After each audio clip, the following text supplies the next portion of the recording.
to the Painted Dog Research Trust, which is located in Zimbabwe, just outside of Victoria Falls. Dr. Greg Rasmussen is the founder, and the zoo participates in conservation programs and being on site and helping him kind of a boots on the ground effort with whatever it is that he needs help with.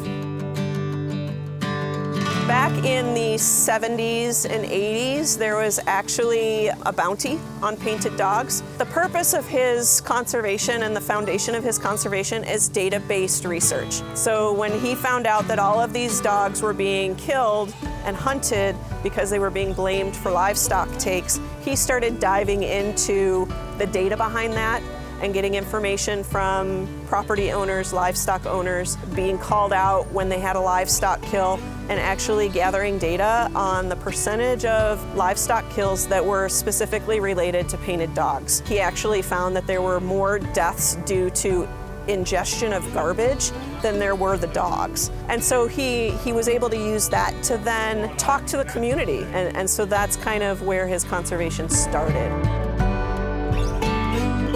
This year, when Danielle and I went back for our second year, we brought Emily with us from our graphics department, and she was able to spend the entire time we were there working on graphics for one of the projects. And it was a really great opportunity for her to be able to work on something, show it to him, get feedback from him, and then work through, that feedback on the artwork. We had talked a little bit before with Greg when he came to visit the zoo, talking about what kind of graphics needs he might require in the future, how we could help him from here. Mostly about his road fatality mitigation project, which is just basically a project he has trying to raise awareness about traffic driving through national park areas, trying to reduce the speed of drivers. A lot of truck drivers and safari drivers through that area go too fast, and a lot of animals are killed from vehicle collisions, which can have a really, really significant effect, especially on painted dogs. The nice thing about Greg is he knows what he wants, and he's very, very clever and very direct, so it's really easy to work with him. Really important is building for the future, investing in the future of human resources, investing in students, really critical.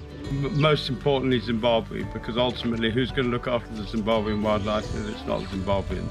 But then also periodically when we get the funding, we do focus heavily on women's programs, because we are aware that in these rural areas, the most impoverished part of the community are the women.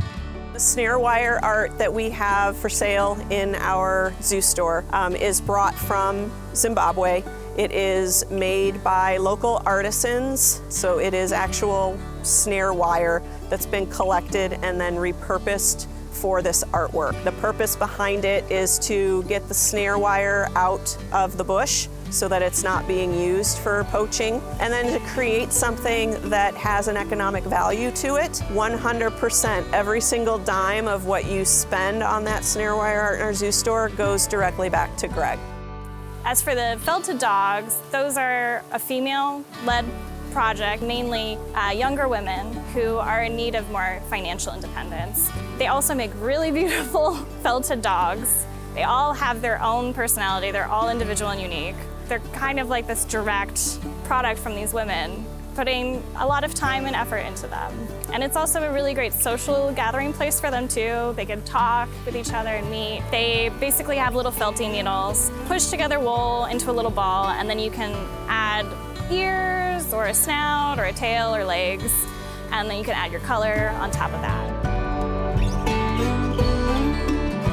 That 3-day period where we were out in the field in a Range Rover, bouncing along these national park areas, and then we would hop out, grab a camera trap, remove the SD card, remove the batteries, put the batteries in a charger that was connected to a solar panel, and then put the new SD card in the camera trap, put the camera trap back, close it all up, hop back in, and drive away to the next one.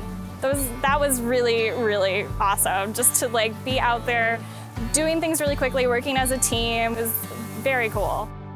The second night when we camped out, we get out of the vehicles and we're kind of assessing where we're going to set up, and there's lion tracks all over the place. And then we woke up the next morning to the songs of hyenas calling, and we could hear them to our left and we could hear them to our right, and we think what happened is that there was a buffalo kill, and that was all of the sounds of those hyenas coming together for that buffalo kill. That's a special moment.